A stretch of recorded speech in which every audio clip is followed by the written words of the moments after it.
Hello and welcome to Grant a Wish. We're still helping Gale with his tasks. We finished the first one, so let's find out what the second one is. Chapter 11, the second task.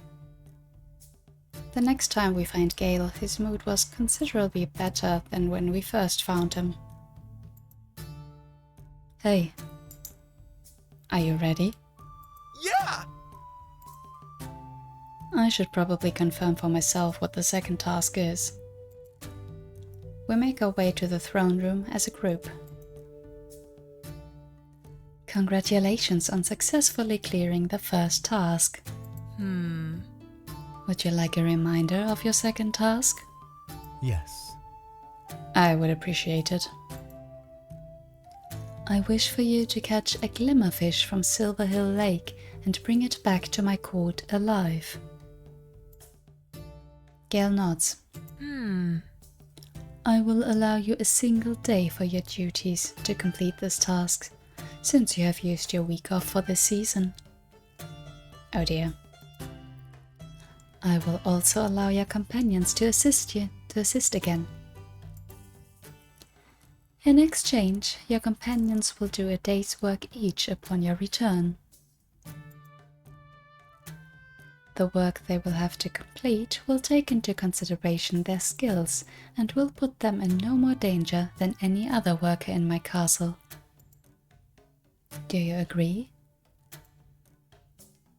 I feel it is not my place to agree to these terms, Your Highness. You are asking my companions to pay a price rather than myself. Is there an alternative price that I could pay instead? It's fine. I agree. Of course you do. I don't know what my PC is doing again, I'm sorry. Gale turns to face Bells and I, looking serious. You need not do this. I do not expect it, nor should you feel it is necessary. It's cool. It's just one day, right?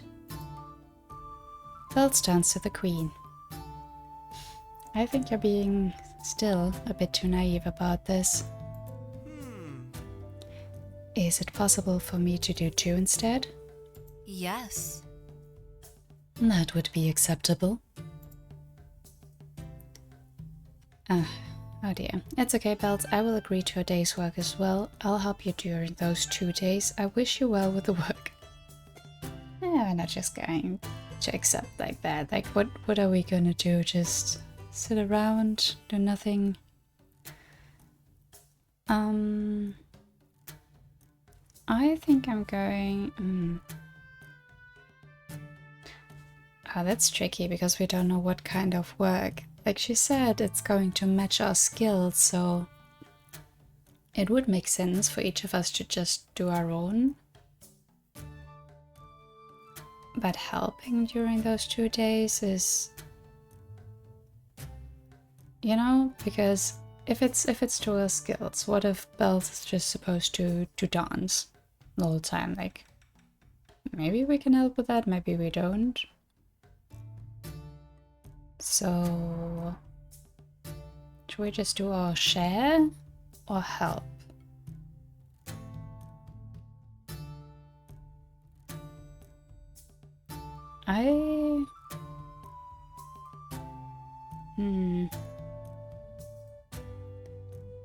Okay, I'll try the middle ground. I'll help you during those 2 days. Thanks! I bet it'll be easy peasy with you there. I shall count chimes alongside bells, of course. I would not wish to separate the 2 of you. Thank you. Thank you, Your Majesty. It would seem that an agreement has been reached. Do we have a deal? Gale searches our expressions one more time before he turns and bows. Yes. Yes, Your Highness. And so we set out the next day to Silver Hill Lake. There are 3 important facts that I learn about glimmerfish during our outing. Number 1.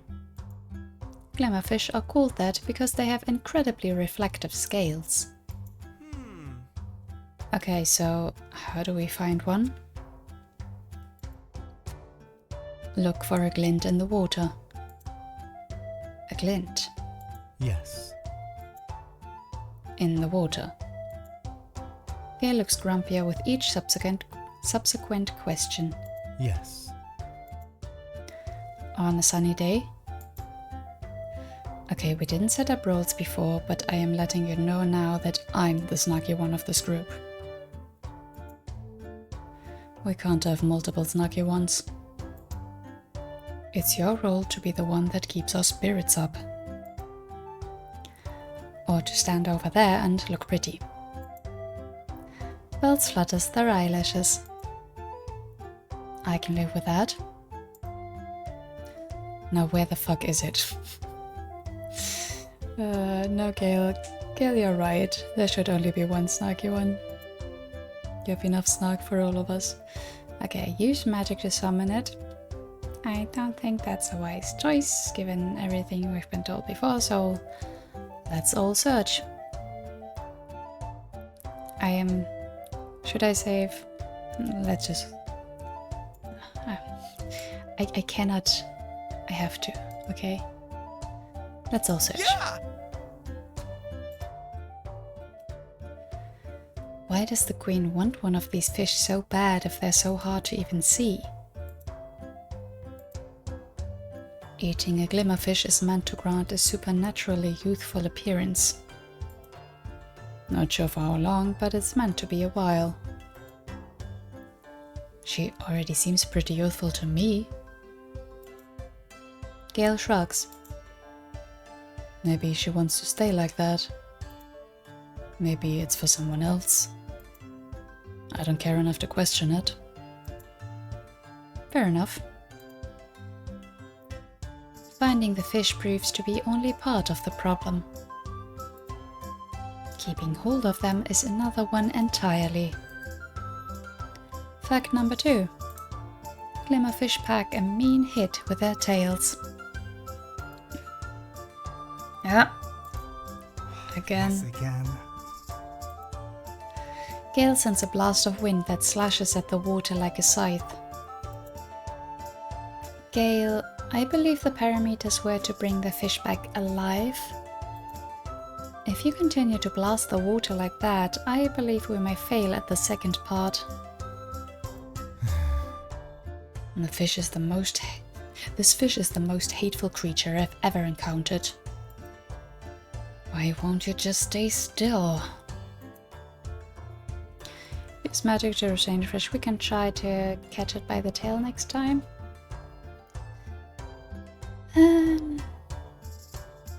Is this... I mean, I've said it many times before. Is it going to force us to use magic at some point to really complete the tasks? I wouldn't think it's the second one already, right? Maybe at the third one. We can try to catch it by the tail next time. We spend a good few hours at the lakeside.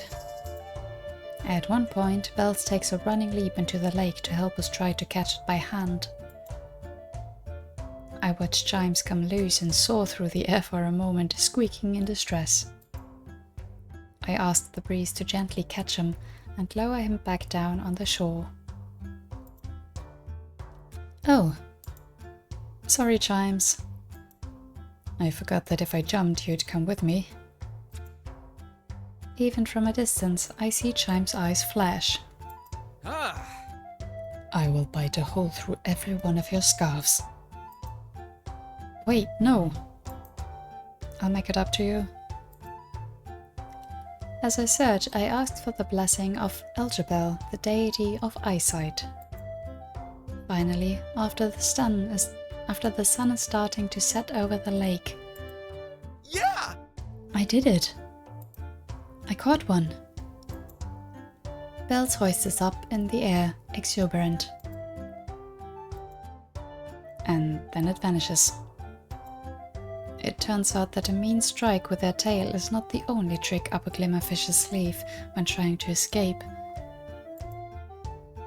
Where did it go? Fact number 3. Glimmerfish can become incorporeal for brief moments in time. What? The look of righteous indignation on Belle's face is enough for Gale to tear up with laughter, despite the loss of the fish. By the time the sun is set entirely, the frustration has returned in full force. How are we meant to keep hold of this thing long enough to get it back? Use magic to send the fish the whole way back, there must be a way. Come on. You're not forcing us to use it, are you? For a fish?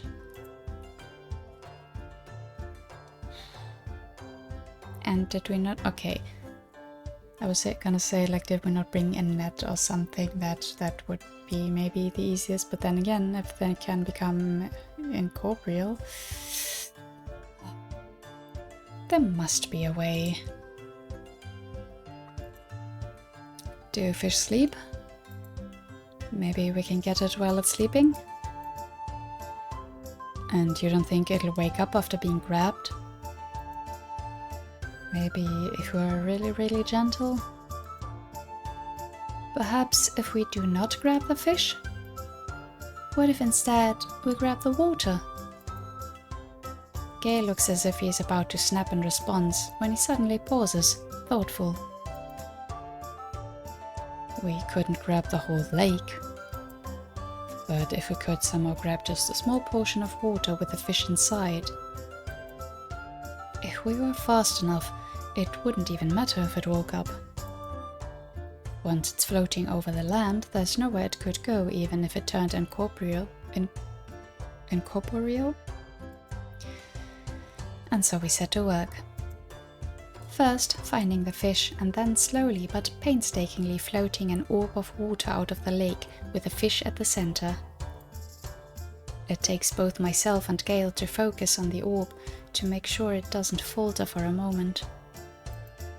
But slowly, we are able to lift the fish from the lake and begin the painstaking process of transporting it back to the castle. By the time we floated the water all the way back to the castle, Gale and I are both exhausted. Belle cheers us on from the side, keeping our spirits up. We're back! We did it!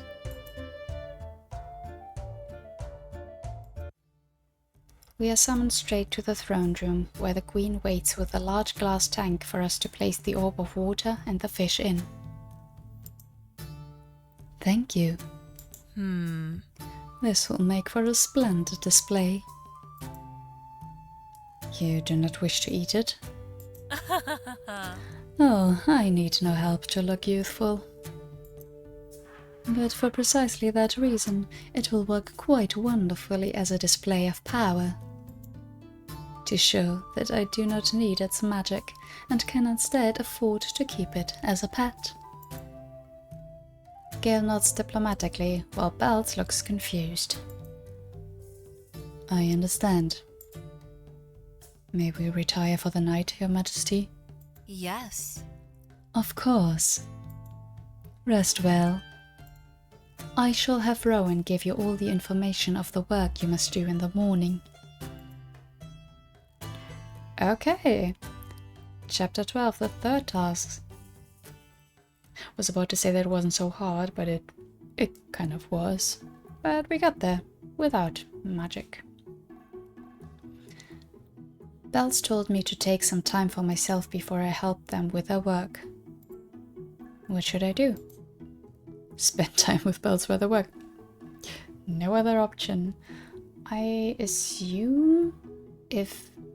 Like, we could have taken Ren with us, right? So maybe that would be the other option. Gale, maybe? Huh. Well, Gale maybe not, because he's supposed to work normally, right? So, yeah, that's our only option. Spend time with Belts while they work. I go looking for bells and quickly find that they have been given the job of dancing for the court, a task which they take to with incredible enthusiasm. Yeah, that's what I thought. They prove popular with the denizens of the castle, which only serves to energize them further. At one point, however, they take a break from dancing for the court and come over to offer me a hand, looking excited. Dance with me? Come dance with me. What? Dance with me. It'll be fun. I don't know how. I'll teach you, I promise. Agree or politely refuse? Come on, we're going to agree. I hesitantly accept the hand in front of me and Bells grins widely. I am swept into a simple but joyful dance, which Bells makes easy to follow along. More than anything though, I am swept up by the energy and the happiness radiating from my partner. This is fun. Thank you for joining me. I spend the day watching Bells in their element, charming the court. Although they are exhausted by the time evening comes, I don't believe I've ever seen them so bright and relaxed. Their good mood continues right up to the time that we crawl into bed together, ready for sleep. As I prepare to sleep, I consider my feelings. Do I still have feelings for Bells? We're going to go with yes. I spend the next day in a similar fashion, and finally we are free to continue. Okay, interesting that it really gives us the choice there more than once. Truthfully, Belle seems as if they would be happy to continue their role as a dancer. There is far worse work they could have been assigned. Despite having taken Gale as a baby, I cannot say that the Queen seems especially malicious. Well, they did explain the reason why. It was to protect their people. So far?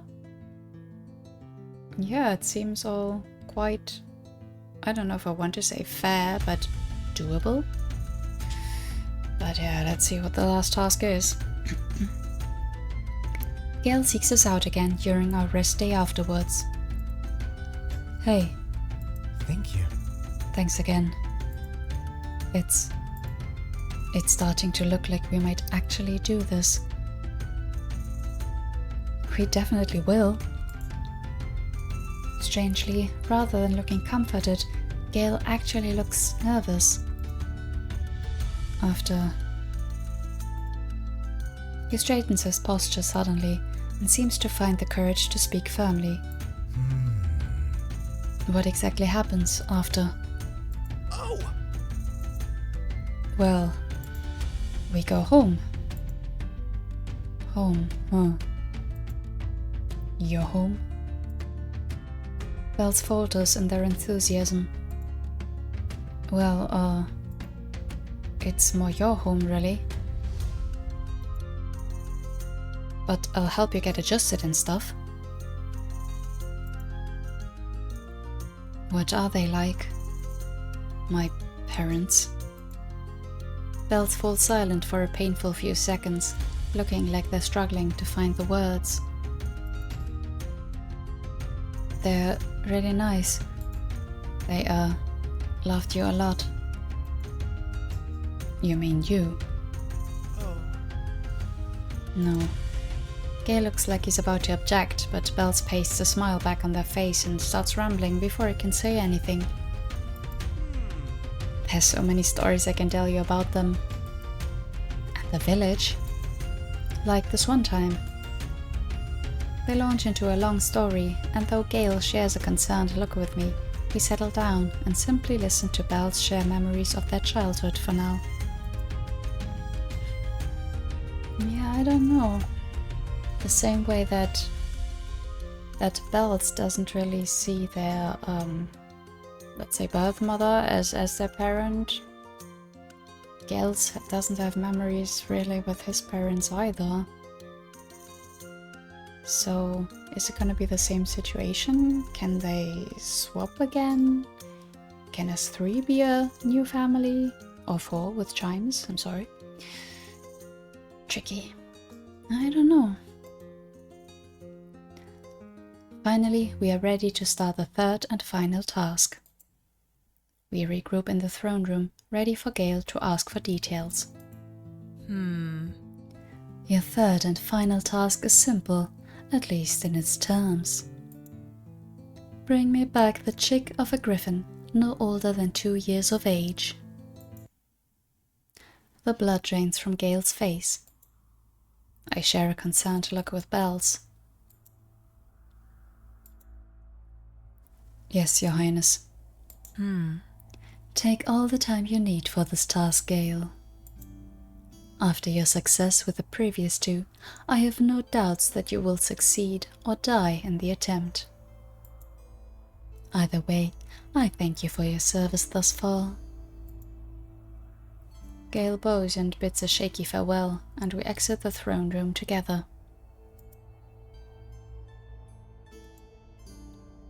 I understand if you don't want to accompany me for this task. Of course we will. What is it about the tasks that has you so worried? What? You don't know? New to the Fey realm? Right. Griffins. If I had to pick a single defining feature that describes them, it wouldn't be their razor-sharp talons, or the beak that can tear you in two, or the powerful wings that allow them to chase their prey for miles. It would be how legendarily protective they are of their chicks. Yeah, I could have expected that. Ah. Yes. Yes. Ah. Despite Gale's warnings, we make plans to set off the next day for a region where griffins are known to nest. Yeah, we can at least accompany him. Right? As we leave the castle gates, I ask Gale if he has a plan. I understand we are headed for a common nesting spot. But do we have a plan once we have located these creatures? Oh. I don't really want to hurt the parents or anything if we can avoid it. Or steal a baby. Gale sighs. Me neither. It wouldn't feel right.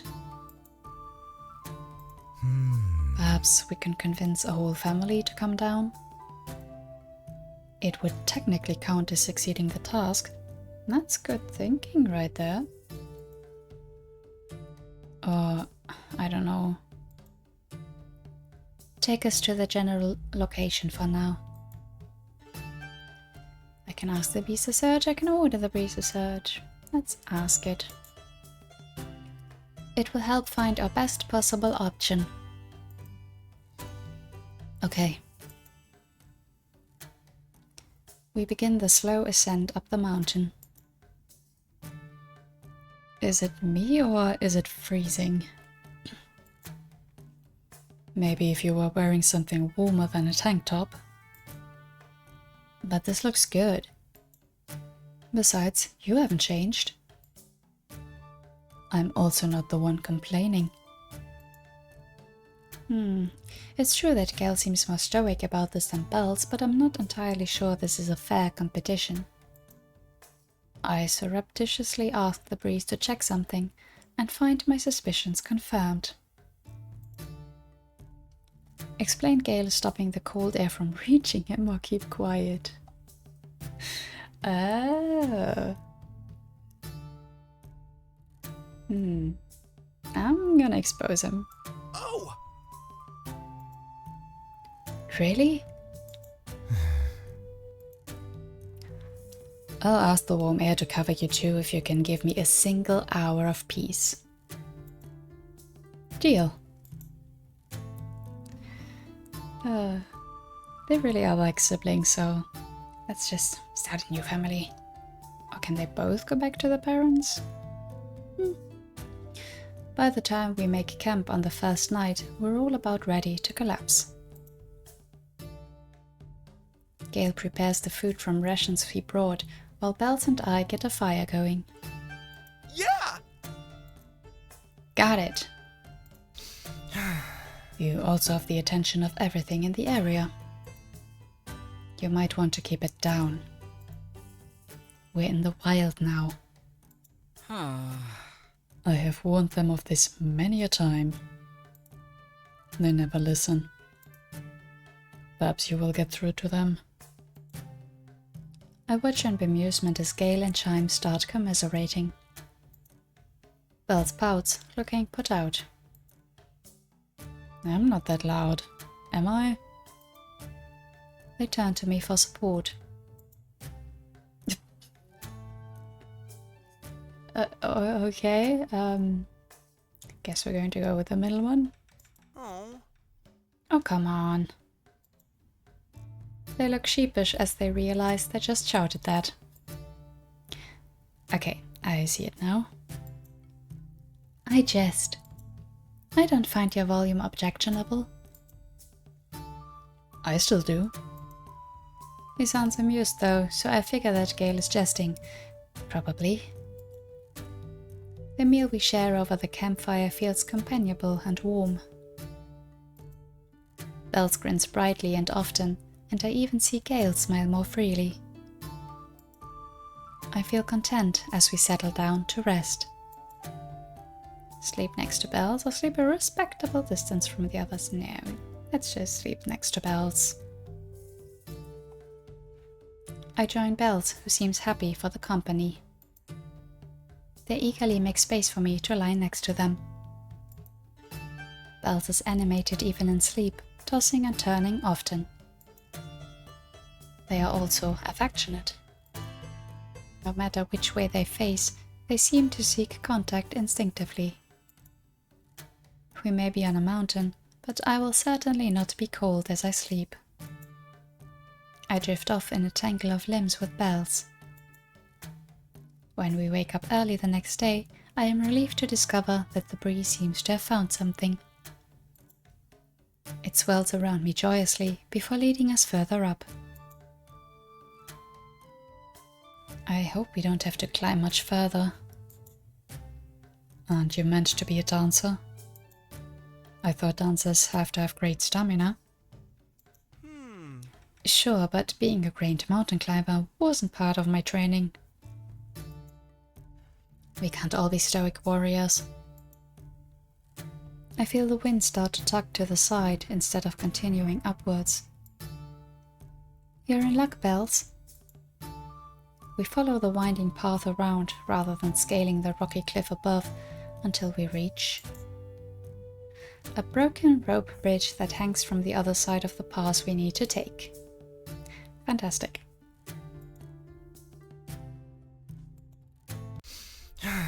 Gale sighs deeply, but before I can suggest finding another pass, he's already running. What? I thought we are going to have to make a choice here again with our magic, use our magic or find in a different way. But okay. Gale!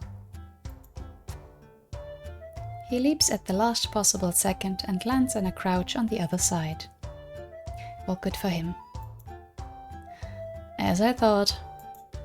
It's possible to jump it. And if it hadn't been, then I'd have caught myself.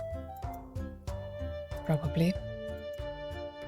Bells rolls their eyes. Well, live fast, die young, I guess. And then Bells starts sprinting as well. They clutch Chimes tightly right before they leap. You'd best catch Chimes with the wind if I don't make this. And they jump. I watch, heart in my throat, as they soar across the gap before crashing roughly on the other side. Gale helps them up and brushes the dirt off. Could use some work on the landing. Good job. Okay, great. For those with training. I mean, I guess we're a goddess, but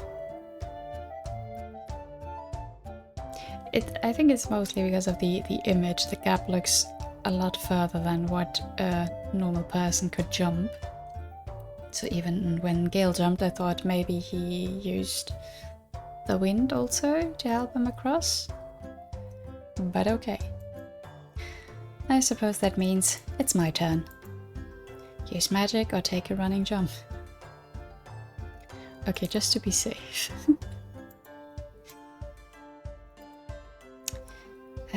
We're not going to use magic. We're going to take a running jump. I almost don't make it. I feel a lurch in my stomach as I don't quite make the edge. Then a hand shoots down to grab at my arm. Belt catches me. Careful. Glad you're alright. Phew, that was close. Finally, we are all across. Okay, great. A breeze picks up around us in excitement as just around the corner from the bridge, the mouth of a cave comes into view. We should be careful. If there really is a griffin family in there, the parents will stop at nothing to defend their child. We should hide first and make a plan. I nod and look around for a good spot to hide in, but the breeze tugs me forward again. Trust the breeze or listen to Gale? Ha.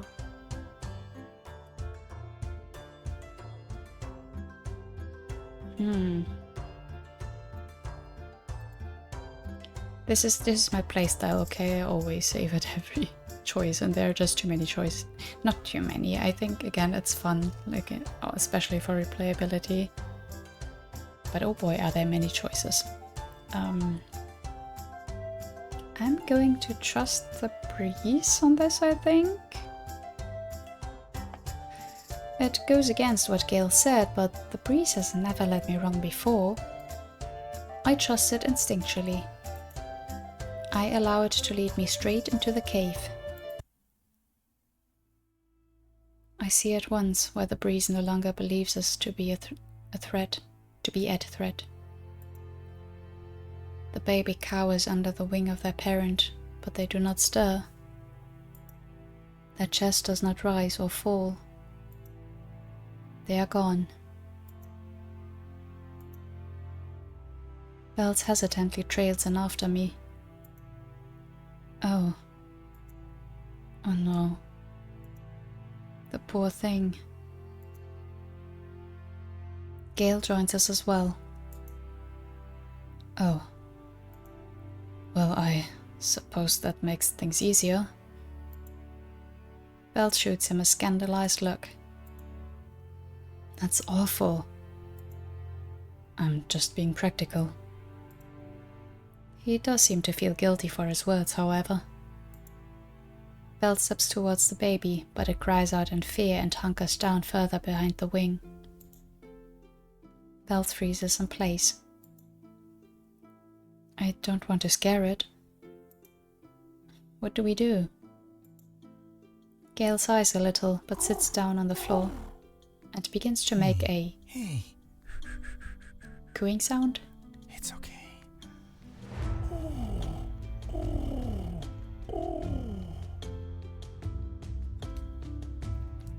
Okay, he knows his stuff. The chick peers out from behind the mother's wing, wide-eyed, but doesn't move any closer. You must be hungry, right? I'm sure you are. Here you go. He pulls some rations from his bag and places them on the ground. It takes a few hours, but eventually Gale is able to convince her to come closer. Although she warms to myself and Bells, she seems especially taken with Gale, allowing him to hesitantly pick her up. Aww. What should we call her?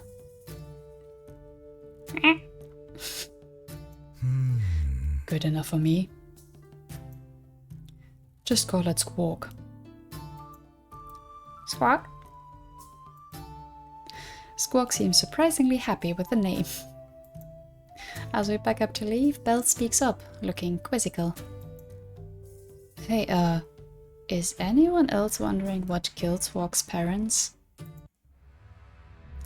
And that's when the floor of the cave starts to shake. Why did you have to ask? Yeah, it couldn't have been easy. Chapter 13, Return to Court.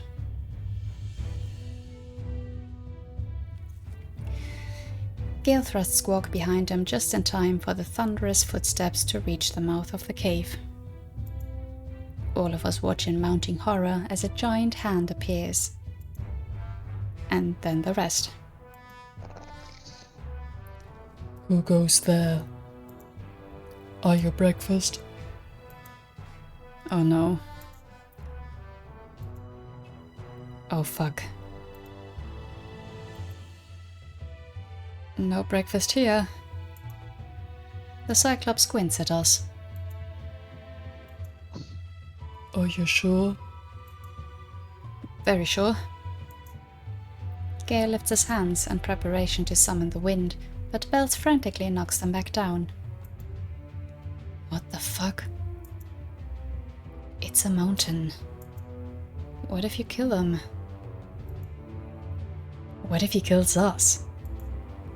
They speak in hushed whispers to each other, but this seems to aggravate the Cyclops. Talk to him while they argue or shout at the others to stop arguing and run. I mean... just talk to him. While Bells and Gale argue, I hesitantly step towards the Cyclops. Hello. If you're not breakfast, what are you? We are travelers. We were briefly resting in this cave. We'll be on our way now. I thought big birds live here. I hit one with club, followed back here. Got a bit lost on way. But found trail again now. I had hoped to hide the existence of the griffin until we could talk our way into escaping. Unfortunately... Squawk! Bird. Give it. We can't. Is mine. He raises his club threateningly. Bells panics. What if we have a drinking contest for it? Winner can ask the loser for anything of theirs. You think you can beat me at drinking? You are very small. Then you agree? Yes.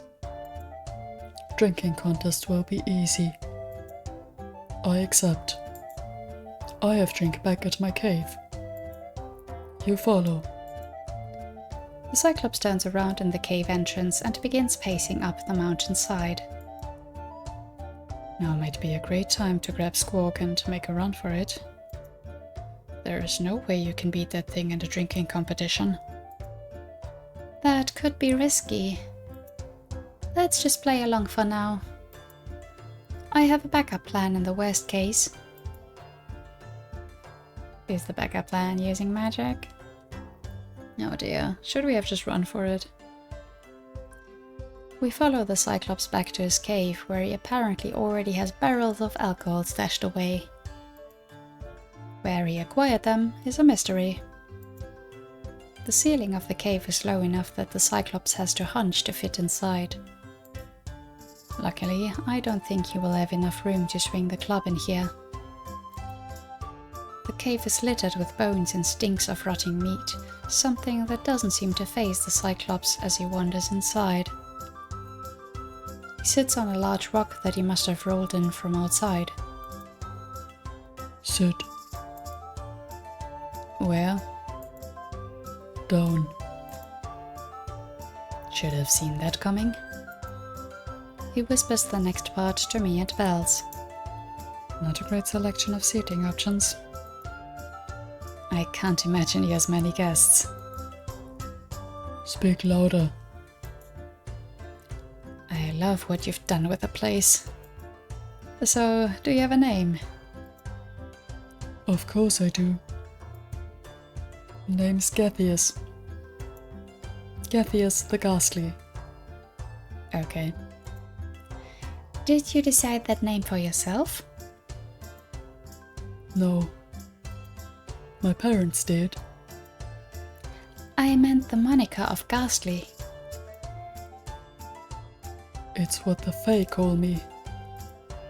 Don't know what it means, but it sounds cool. Starts with the same sound. That it does. Well, it is our pleasure to make your acquaintance, Gathius. You're not made anything of mine. I make my things. It means it's nice to meet you. Why you not just say that then? That is a reasonable point. My apologies. So, this drinking game. We need to set rules. You must finish all of your drink in the barrel for it to be counted. Easy. The winner is the person who can drink the most alcohol before giving up. Whoever wins gets to keep Squawk. Deal. Who drink? I'll drink or I will not be drinking. Oh.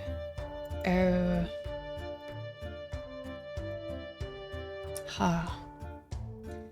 So. Okay, wait. When we had the option to drink at the tavern, we only drank a little bit, so how much liquor, like how good are we at drinking? Is it not going to affect us because we're a deity? I'm not so sure about that, but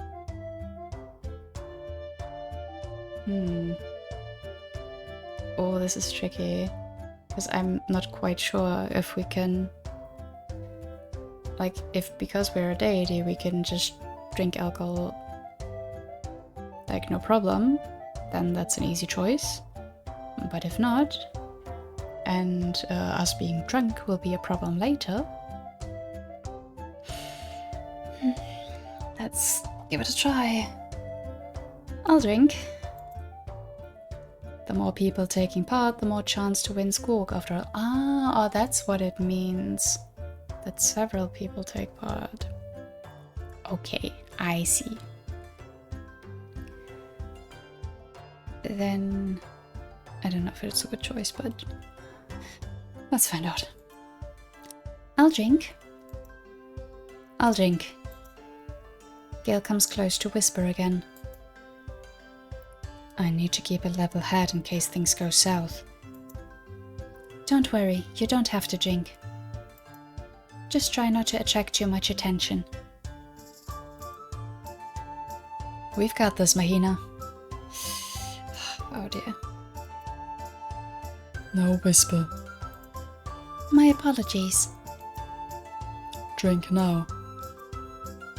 Gathius reaches behind himself and grabs barrels of alcohol and places them in front of each of us. We can't drink from these. They're too big. Do you have anything smaller? Gathius stands up and starts to rummage around in a pile of things stored haphazardly in his cave. He turns back around with a mug, a vase, and a bowl. Drink with these. Gathius picks up the barrel in front of him with both hands. All now equipped with an implement we can use to drink, we begin the competition. Gale watches with wary eyes, not drinking, except for small sips when Gathius looks to him. Bells, on the other hand, seems to plan to actually outdrink Gathius. Trusting in my allies to handle this, I do what I can to try and win the competition fairly, but it quickly becomes apparent that we are seriously outmatched. By the time I finished a quarter of the barrel, Gathius has finished his second. Even more surprising is that Bells is also on their second barrel. Okay, there's one thing is holding your liquor, the other is so much liquid fitting inside your stomach. What the hell, Bells? Gale must catch my confusion, because as I look across at him with slightly blurry vision, he gestures carefully at the ground near the barrels. I see. Looking down, I see that Chimes has nibbled a hole in the bottom of the barrel, causing the alcohol to gently pour out at a steady rate. Maybe we should have just let them do the work and not been drinking, but okay. I give Chimes a little thumbs up, which goes unnoticed as Garthius raises his own barrel, blocking his eyeline. Though it takes a fair while, we all eventually begin to slow down to a snail's pace, only taking small sips. It feels like my stomach is going to burst. It feels like the contents of my stomach wish to rapidly free themselves from my body. Why do mortals do this to themselves? Same, Maina, same. I will win. I turn to see that Garthius has now finished his 4th barrel. This is useless. You're never going to catch up. I don't think we will need to. I point towards Garthius, who is beginning to sway where he is set. Just keep pretending to drink. I think he will just keep drinking until he falls asleep. I see. And what about Bells? I'm good. Bells is leant over the barrel with the head resting on it, eyes half open. I'll buy some time. I'll give him something to celebrate so he continues to drink. If you're sure. I'm finished. I can't drink anymore. See, I knew I would win. My friends are still drinking.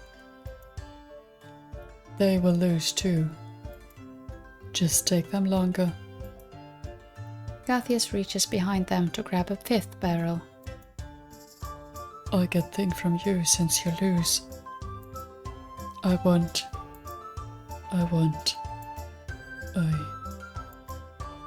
He sways dangerously. I want the fluffy. The fluffy? The small fluffy. He waves a giant hand towards my head, and I have to duck to avoid being bludgeoned. Oh. My hairpin? Okay.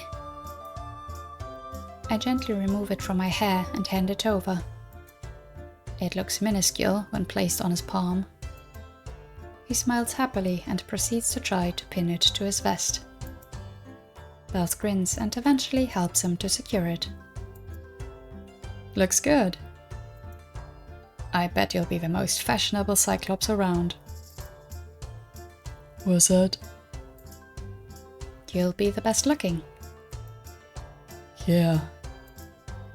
He lets out an excited roar, and I hear Squawk let out a panicked chirp. What was that? Just the wind. I catch Garthia's attention and manifest another pin for myself without thinking. It's probably a waste of my magic, but it's the first distraction I think of. Also, I miss the weight of my pin in my hair. Whoa. Not much longer, Garthius finally drops into a light sleep. Okay, finally, yeah. I hope that wasn't really a bad choice, like drinking that waste of magic that little bit. Come on. We should get out of here. That seems wise. We slowly back away from Garthius, who snores so loud I feel the air vibrate around me. As soon as we're out of range of him hearing us, we take off in a hurry down the mountain. By the time Gale finally thinks we're far enough away to rest, I feel as if I could sleep for a week. Are you alright, Squawk? Squawk! As we make camp that night, it's agreed that we'll keep watch over Squawk in turns, so she doesn't wander off in the night. Not that it seems likely with how determined she seems to hover by Gale's side. Bells watches with a knowing smile. Make sure not to get too attached. Gale rolls his eyes. It's a glorified bird. I'm not going to get attached. Right. The first night, Gale watches Squawk dutifully, but holds her at an obvious distance. She gives a mournful chirp. Squawk! No. The second night, he gives up resisting her determined intrusion to his space. Squawk? Fine. You can sit on my lap or whatever. But if I find a single strand of fur or feather on my guard uniform, I'm roasting you for dinner. Squawk! By the third night, Bells and I awake to find them snuggled together in Gale's sleeping roll. She makes a trilling chirp in her sleep, and Bells shakes their head fondly. I knew it.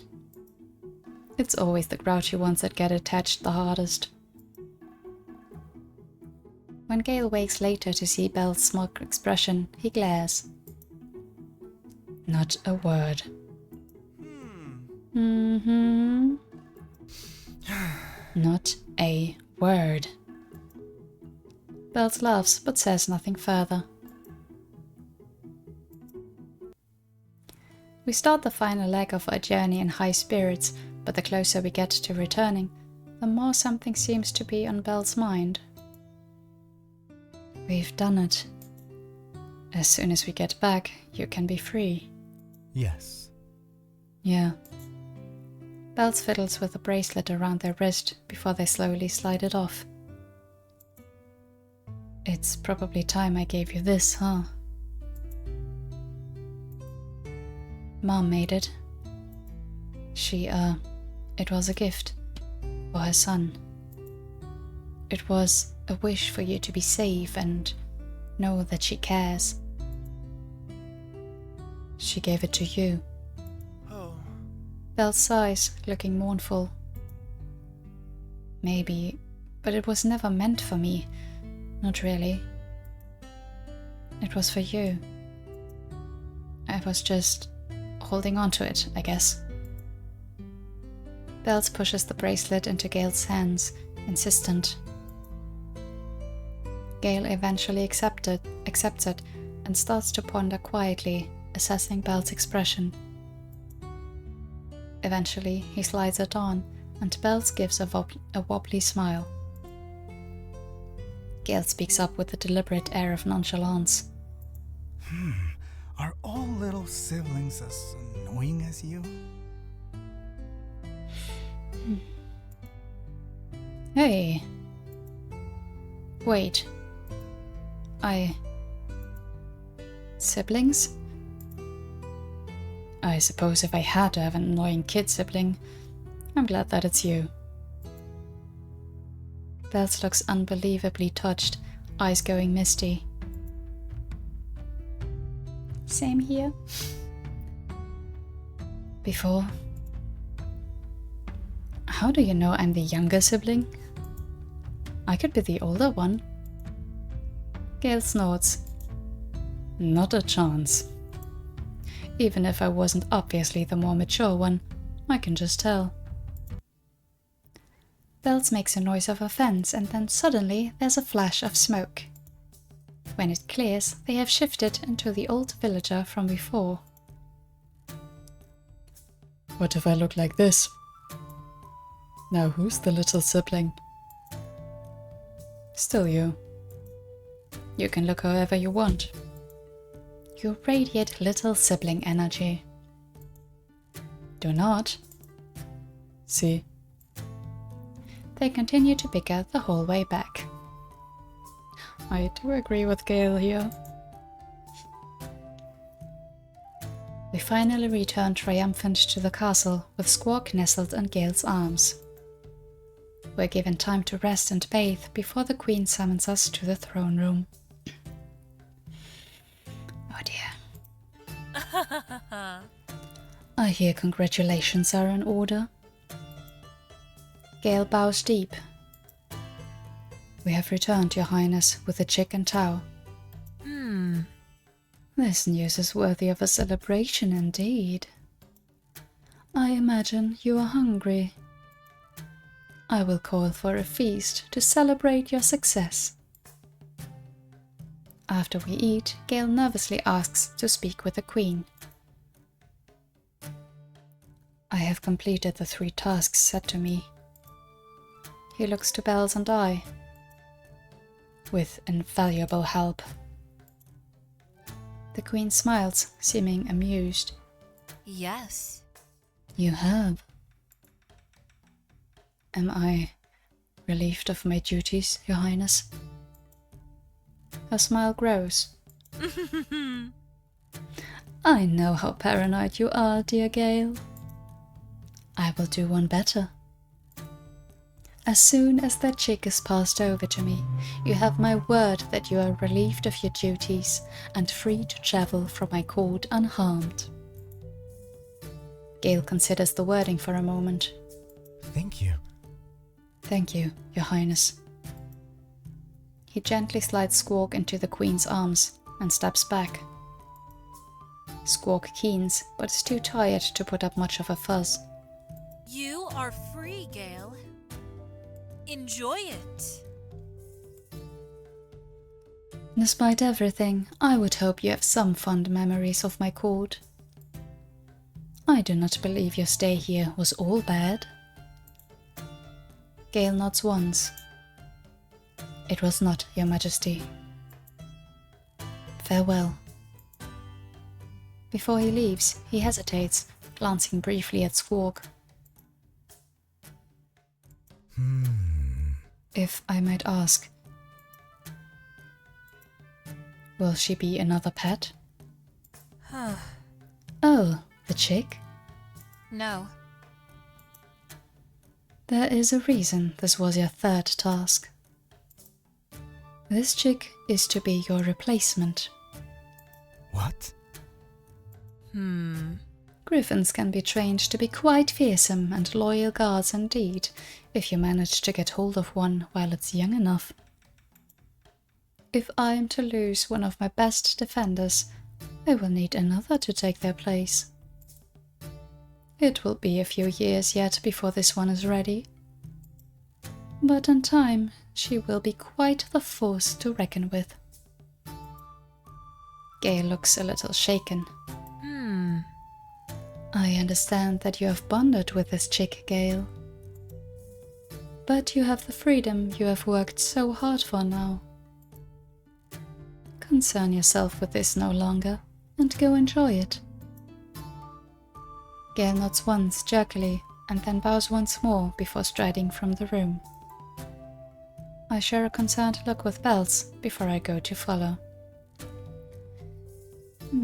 Well, what if he was to stay at his, like by choice, and then just, like, have a normal job here, like, where he's allowed to leave if he wants to, but can't stay here? And, like, train Squawk, I don't know. Complicated. Thank you for having us at your court, Your Majesty. It was no hardship. Farewell. Despite your help in this changing of my guards, you are quite free to visit again if you wish. I dip my head in acknowledgement. Thank you, and farewell. A few hours and not much packing later, it is finally time to return home. We set off from the castle together. I hadn't thought about what Gale would bring with him, or whether he had many belongings to begin with, but he carries with him a surprisingly large pack. He seems quiet and a little moody as we set off. Surprisingly, Belle seems to decide not to try to break this quiet, and so we walk along in companionable silence into the forest. I take the time to consider everything we have achieved. I didn't need to use my powers. Perhaps I can stick around a little longer. I am not given much time to imagine this hopeful future before the guards bleed out of the trees and surround us. Did Gale try to steal Squawk? That was my first thought at the big package, but oh boy, come on.